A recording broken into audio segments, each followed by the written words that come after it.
சித்திரையே அடி சித்திரையே என் நித்திர போயிருச்சே உன் பாடா படுத்தும் பார்வை என்ன பைத்தியமாக்கிருச்சு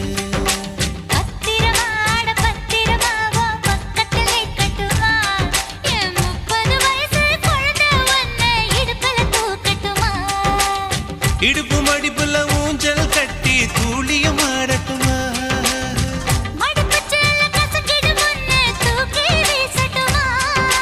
நியாயமா இது நியாயமா பதில் சொல்லடி செல்லம்